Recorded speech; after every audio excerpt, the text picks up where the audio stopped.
Assalamualaikum warahmatullahi wabarakatuh. Selamat datang para pendengar Trascast KPPN Liwa, sebuah podcast yang dibangun untuk memberikan informasi dan edukasi kepada mitra kerja dan masyarakat seputar peran-peran strategis KPPN Liwa dalam pelaksanaan APBN.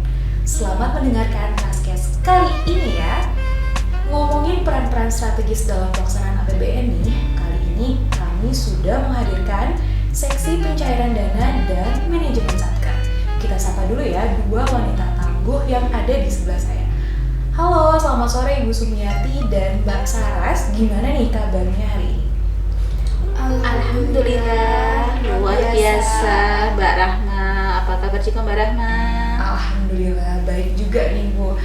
Wah, dari jawabannya ini masih sangat terdengar semangat ya. Artinya meski sudah menghadapi akhir tahun anggaran 2021 yang super padat, alhamdulillah semangat dan sehatnya tetap bisa terjaga ya Bu.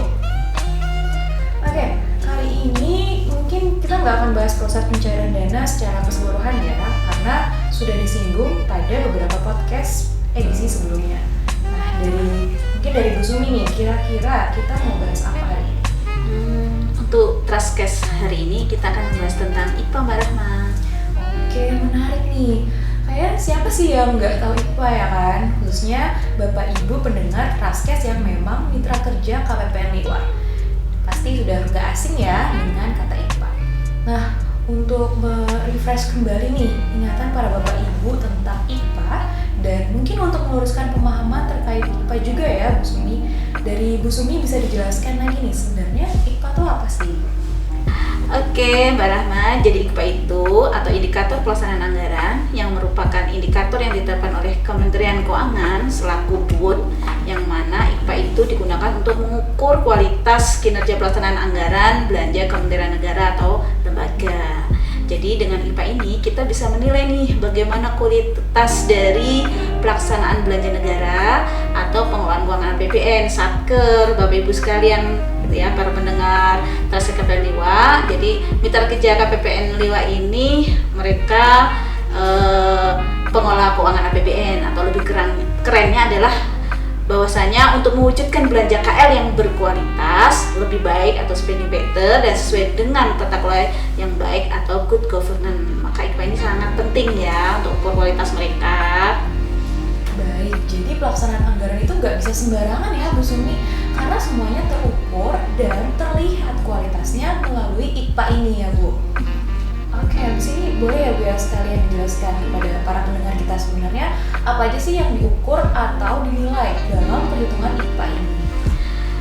Nah, untuk pengukuran kualitas kinerja pelaksanaan anggaran ini diukur dari 4 aspek. Nah, tentunya 4 aspek itu apa saja?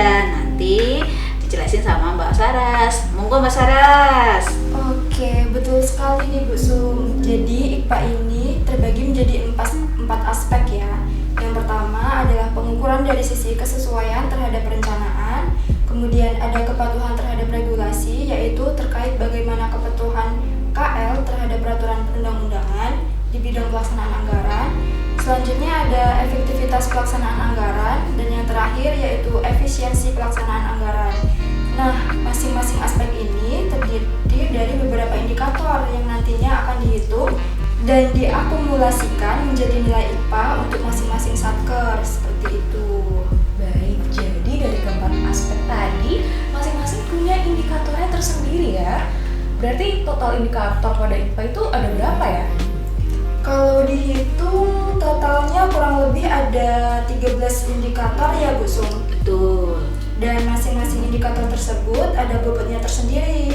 Kemudian dari ke-13 indikator ini nantinya akan dihitung dan disajikan dalam skala perhitungan IPA untuk beberapa kategori.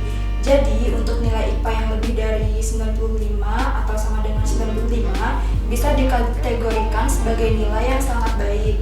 Kemudian untuk skala 89 sampai dengan 94 masuk dalam kategori nilai yang baik. 70 sampai dengan 89 masuk dalam kategori cukup, dan untuk nilai IPA yang kurang dari 70 termasuk dalam kategori nilai IPA yang kurang, seperti itu. Wah, jadi bisa dibilang IPA ini kayak rapotnya satker ya, ada nilai-nilainya gitu. Bedanya IPA ini nggak bisa diremedial ya Bu So, harus diupayakan bagus terus nih nilainya. Oke, ngomong-ngomong nih untuk indikator dan bobotnya sendiri, tiap tahunnya tuh selalu sama atau berbeda-beda ya? Betul sekali Kak, jadi IPA ini kan diperhitungkan secara triwulan ya. Jadi IPA ini ya ibaratnya kayak mirip rapor gitulah. Untuk bobotnya sendiri tiap tahun berbeda-beda ya, tapi tidak terlalu signifikan sih perbedaannya. Pembobotannya juga menyesuaikan dengan kondisi masing-masing tahun. Misalnya untuk capaian output nih, di tahun 2019 caput tidak dimasukkan ke perhitungan IPA. Tapi kemudian pada tahun 2020 jadi diperhitungkan seperti itu. Bahkan di tahun 2021 ini justru bobot untuk capaian output menjadi yang paling besar. Mengapa capaian output memiliki bobot terbesar? Karena orientasi APBN kita adalah outputnya. Sejauh mana kemanfaatan dari belanja negara itu bermanfaat untuk menuju Indonesia maju, Indonesia tumbuh. Seperti itu kira-kira. Kata Pak Presiden Jokowi harus ada delivery result-nya. Wah, menarik banget ya tadi itu penjelasannya. Tapi aku jadi penasaran nih sebenarnya. Mungkin tadi sudah disinggung di awal ya Bu Sumi, kalau IPA ini untuk mengukur kualitas. Tapi sebenarnya ada nggak sih tujuan yang lebih luas dari penilaian IPA itu sendiri? Dan mungkin Bapak Ibu pendengar sekalian juga pengen tahu ya. Nah, ayo pada kepo nggak nih Bapak Ibu pendengar? Oke, boleh dijelaskan oleh siapa nih? Bu Sum lagi ya. Jadi kita nih adalah instansi pemerintah sebagai pelaksana teknis kementerian atau lembaga yang dialokasikan APBN dalam bentuk daftar isian pelaksanaan anggaran atau DIPA, yang selama ini Bapak Ibu sudah kenal ya DIPA itu apa. Nah, DIPA ini kan telah disetujui oleh DPR. Istilahnya kita udah dapet nih uang dari anggaran nih dari rakyat ya, karena DPR itu wakil dari rakyat. Jadi sudah seharusnya kita mempertanggungjawabkan dana yang kita terima itu dong, pastinya harus kita pertanggungjawabkan gitu ya. Tentu pertanggungjawaban itu seperti apa? Tentu harus diukur dari bagaimana kinerja anggaran yang kita kelola, setiap rupiah yang kita keluarkan itu dipakai untuk apa saja, seperti itu. Jadi alasan konkretnya IPA ini sudah diatur dalam Peraturan Menteri Keuangan sebagai BUN. Jadi Menteri Keuangan kan sebagai bendahara negara nih, maka Menteri Keuangan menetapkan PMK nomor 195 tahun 2018 tentang monitoring dan evaluasi pelaksanaan anggaran belanja Kementerian Negara atau lembaga sebagai bentuk pertanggungjawaban sebagai BUN. Dan oleh Ditjen Perbendaharaan gitu ya, sebagai kuasa BUN, wakil dari Menteri Keuangan telah menetapkan Per 4 tahun 2021 tentang petunjuk teknis penilaian indikator kinerja pelaksanaan anggaran belanja Kementerian Negara atau lembaga, yang tujuannya adalah memberikan penilaian indikator kinerja pelaksanaan anggaran yang lebih transparan dan akuntabel. Nah, untuk penilaian kinerja pelaksanaan anggaran yang lebih baik itu apa saja sih yang dinilai?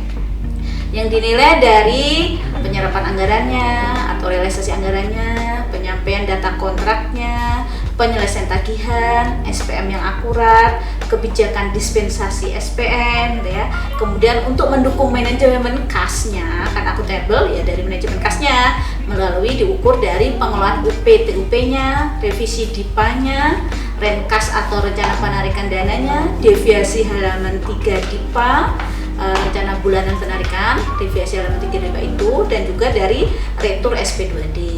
Dan yang terakhir, untuk meningkatkan kualitas laporan keuangan yang bisa dilakukan melalui penyampaian LPJ bendahara dan penyelesaian pagu minus belanja, Mbak Rahma. Itu ya komponen-komponen dari IPA. Baik Bu Sum. Nah, untuk memperdalam pemahaman kita tentang IPA, bisa dijelaskan nggak nih masing-masing aspek tersebut itu seperti apa dan indikatornya itu apa aja? Atau bahkan cara perhitungannya juga bisa dijelaskan kali ya? Mungkin kali ini oleh Mbak Saras ya, silakan Mbak Saras. Jadi yang pertama tadi sudah disebutkan ya oleh Bu Sum bahwa yang dinilai dari sebuah IPA salah satunya dari aspek kesesuaian antara perencanaan dengan pelaksanaan anggaran, yang merupakan penilaian kesesuaian antara pelaksanaan anggaran dengan yang direncanakan dan ditetapkan dalam DIPA atau daftar isian pelaksanaan anggaran. Nah, indikator yang termasuk dalam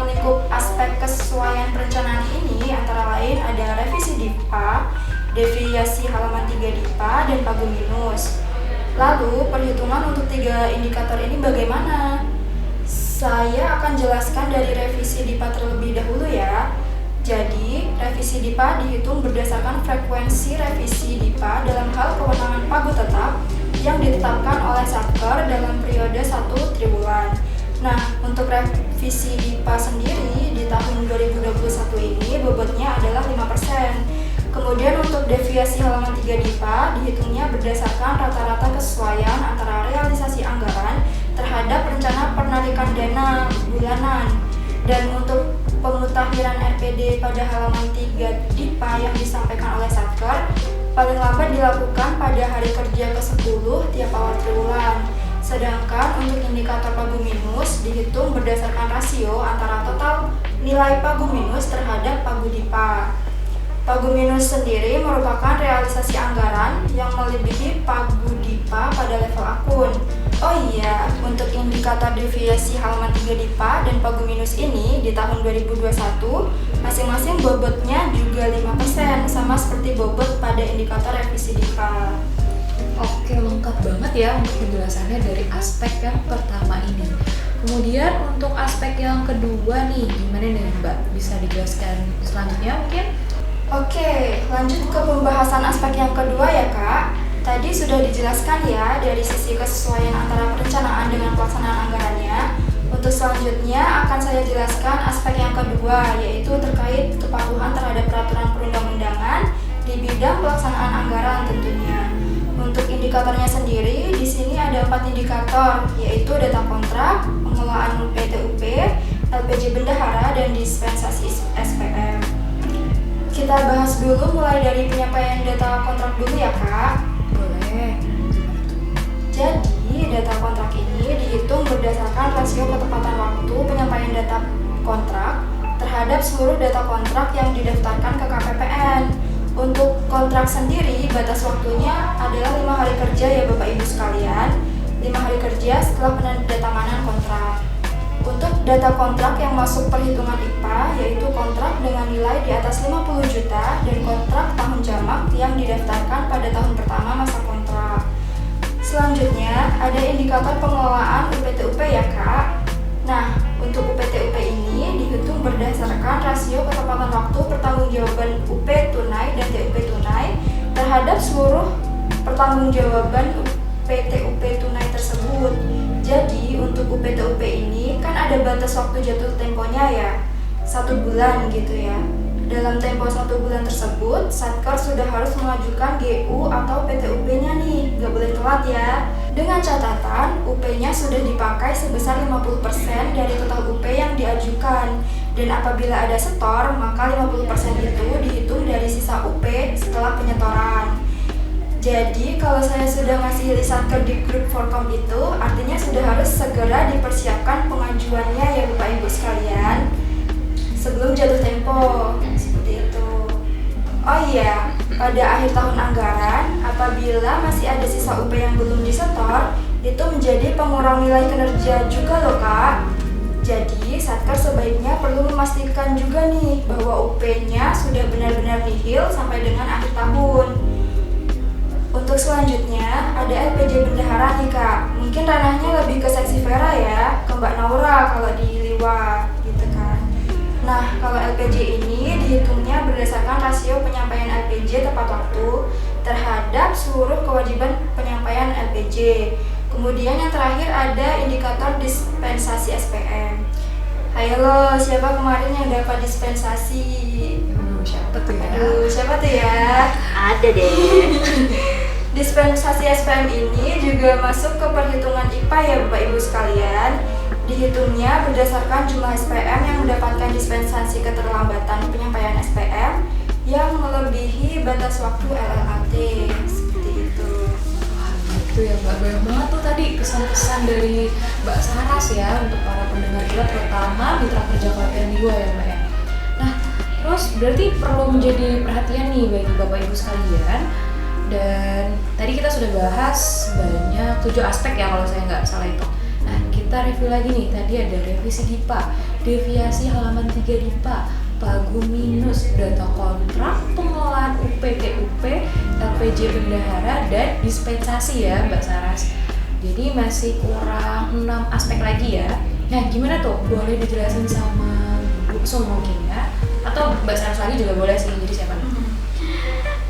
Oke Mbak Rahma, namanya juga rapot ya.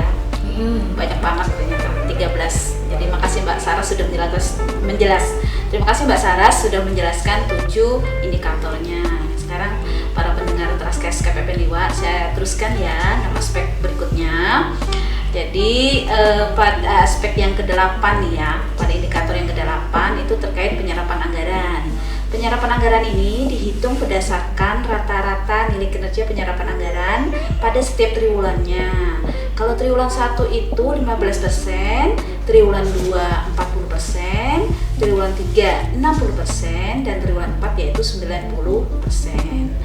Nah, kemudian yang indikator yang ke-9 mengenai penyelesaian tagihan. Dan ini dihitung berdasarkan rasio ketepatan waktu penyelesaian tagihan dengan mekanisme SPMLS kontraktual terhadap seluruh SPMLS kontraktual yang diajukan ke KPPN. Dan indikator yang ke-10 terkait capaian output. Nah ini nih, capaian output ini nih bobot paling terbesar tahun ini, tahun 2021 ya, 17%. Nah, capaian output ini harus disampaikan oleh Satker melalui Omspan, diisinya itu pada tanggal maksimal itu hari kerja ke-10 ya Mbak Saras ya. Dari kerja ke-10 gitu ya. Jadi Satker harus sudah melakukan isian capaian outputnya di Omspan pada tiap bulan berikutnya ya. Jadi jatuh temponya hari ke-10 bulan berikutnya ya Mbak Saras ya. Dan dihitung berdasarkan rasio antara total kinerja rincian output atau RO terhadap jumlah rincian output yang dikelola oleh Satker gitu ya. Dan kemudian indikator yang ke-11 gitu ya. Namanya rapot ya, panjang banget, ada sampai udah ke-11 nih. Tentunya masih setia ya pendengar Traskes KPPN Liwa. Pasti dong Bu. Oke, jadi indikator yang 11 adalah tentang retur SP2D. Nah, untuk retur SP2D ini sebenarnya jarang terjadi ya di KPPN Liwa. Alhamdulillah nih, terima kasih mitra Satker yang rekeningnya pas, tidak dormen gitu ya, namanya juga pas gitu ya. Terima kasih ke tim FO-nya KPPN Liwa nih Mbak Rahma. Tim KPPN Liwa dalam hal ini Mbak Tias nih nggak ada di sini, tapi tidak apa-apa. Nah, lain kali kita pertemukan para pendengar Traskes kita dengan Mbak Tias sebagai tim validasi rekening para Satker gitu ya, seperti itu. Jadi cara meminimalisir agar tidak terjadi retur, dipastikan nomor rekeningnya sudah benar gitu ya, masih aktif gitu ya, atau tidak. Jangan sampai rekeningnya mati disampaikan ke KPPN. Jadi jangan sampai ya, sayanglah kalau sudah ngajuin SPM-nya, terus tanda tanya kapan diproses jadi SP2D-nya nih, ternyata rekeningnya tidak aktif. Aduh, ternyata menjadi tidak sampai ke rekening, terpaksa retur gitu ya. Padahal udah cemas banget ya, SP2D-nya nggak terbit katanya. Ternyata bukan nggak terbit, retur SP2D-nya, rekeningnya tidak aktif atau salah nama gitu ya. Jangan sampai terjadi hal seperti itu ya teman-teman Satker, para pendengar setia Traskes KPPN Liwa. Indikator yang ke-12 itu terkait dengan pengembalian kesalahan SPM. Biasanya yang masuk dalam penilaian IPA itu SPM yang ditolak pada saat melakukan validasi. Jadi saat Mbak Tias melakukan upload PMRT, data PMRT ke aplikasi SPAN, itu ditolak. Kemudian menjadi kesalahan formatif. Kalau untuk kesalahan substantif, insya Allah sih sejauh ini tidak pernah ada kejadian ya. Nah, terima kasih untuk tim validasi yang sangat cepat, tanggap, akurat, sehingga tidak pernah terjadi kesalahan substantif. Semoga jangan sampai lah ya.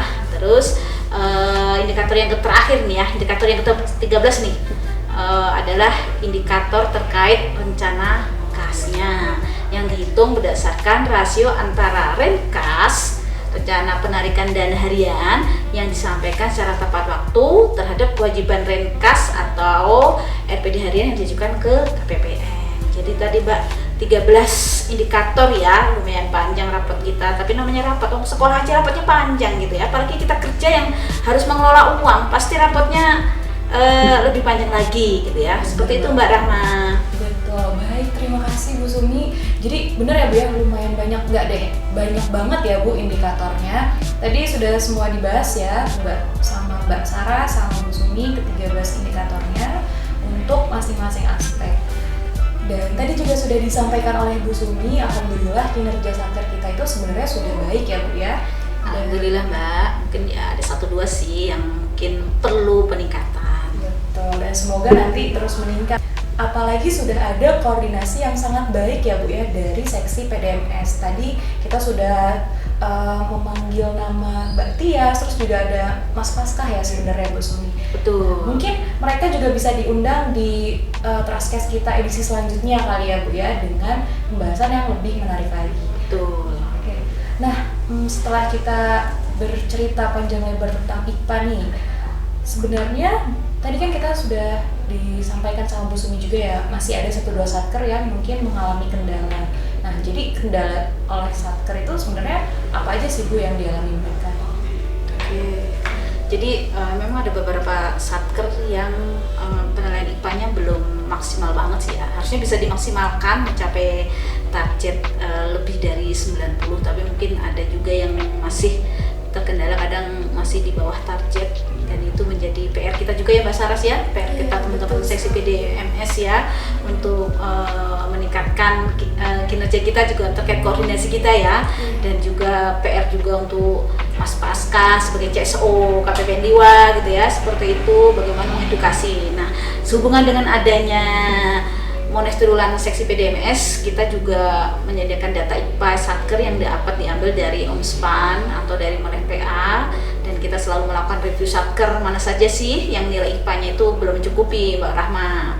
Jadi dari hasil review tersebut kita sampaikan kepada satker dan sekaligus menanyakan penyebab nilai IPA-nya yang belum mencukupi itu terjadinya kenapa gitu ya.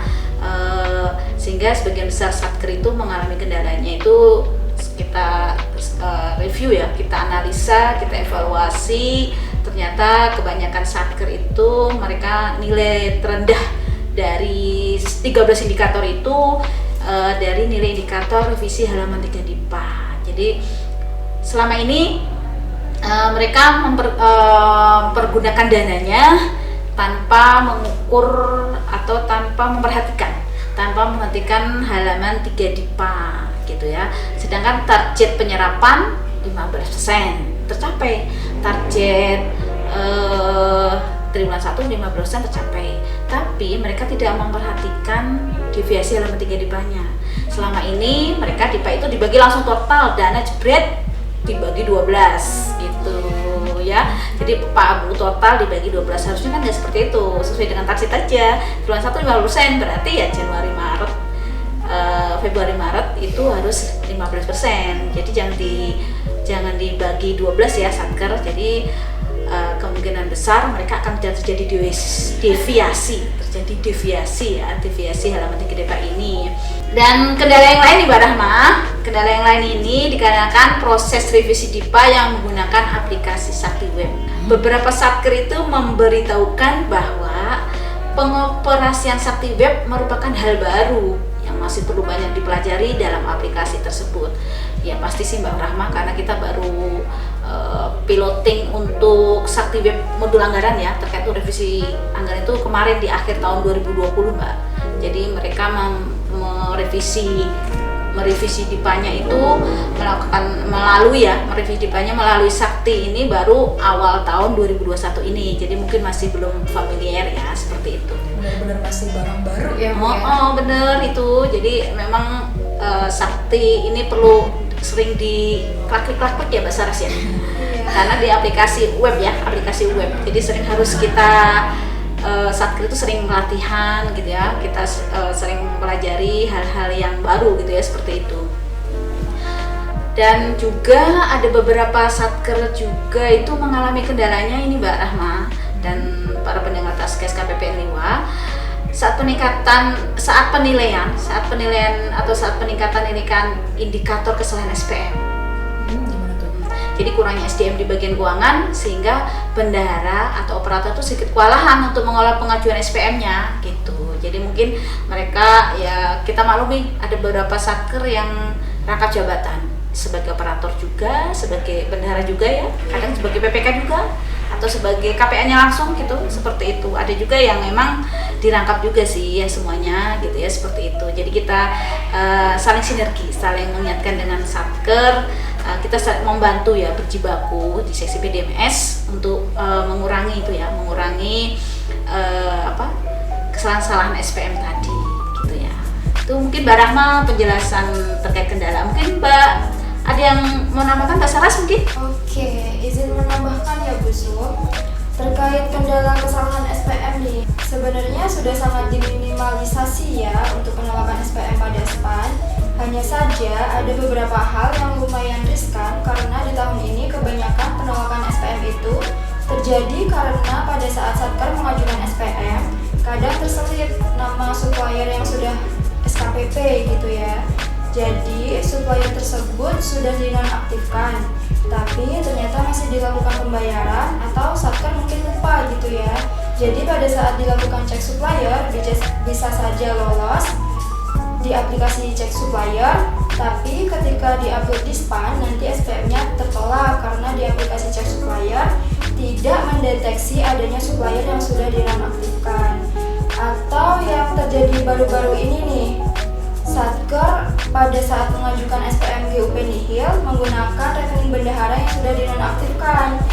Jadi bukan pakai yang virtual account yang terbaru. Alhasil SPM-nya jadi tertolak dan itu tentunya juga berpengaruh pada nilai IPA.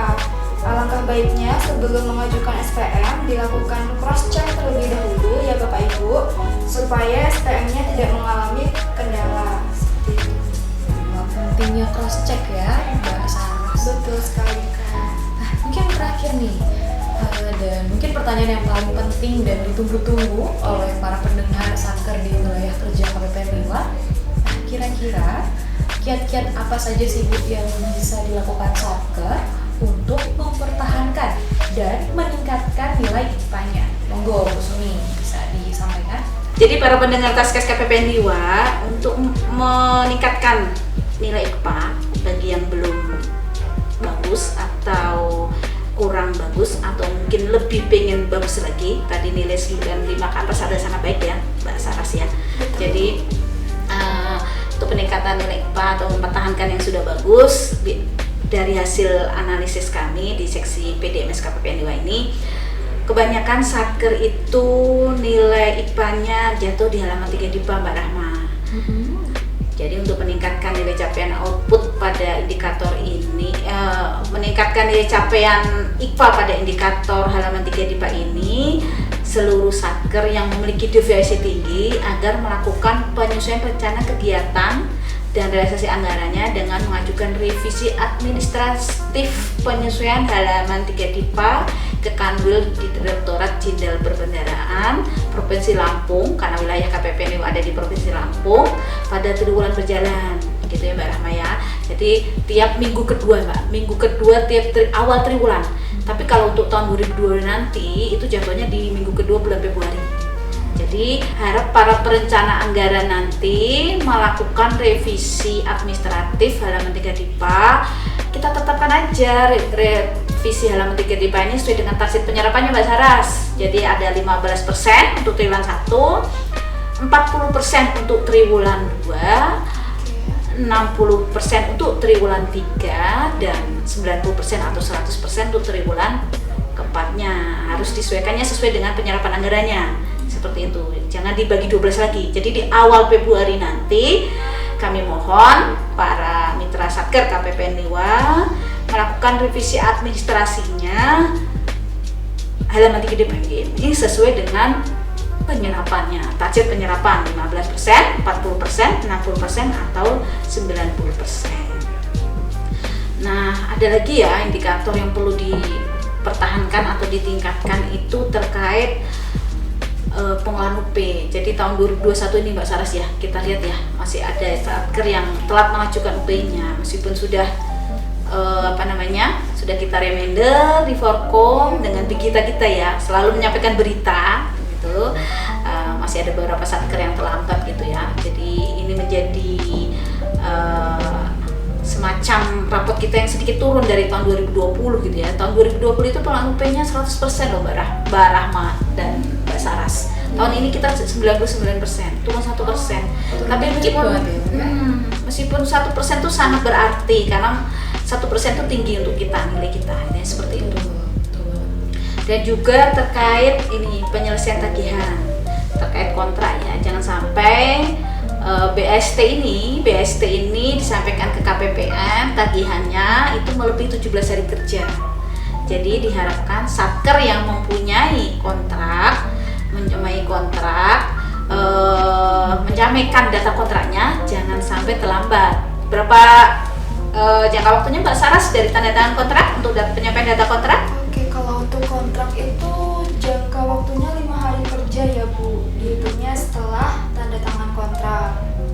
Betul, jadi kami harapkan agar penyampaian data kontrak maksimal setelah tanda tangan kontrak 5 hari kerja itu sudah sampai ke KPPN. Tapi jangan sore di-upload di portal nanti Sakti ya. Karena kita sudah tidak pakai SPM lagi, di portal Sakti nanti jangan sampai terlambat ya para pendengar Taskes atau mitra kerja KPPN Liwa gitu ya, seperti itu. Dan juga setelah tanda tangan kontrak tentunya pastinya ada tagihan ya, ada tagihan penyelesaian tagihannya. Itu tidak boleh lebih dari 17 hari kerja ya Mbak Saras ya.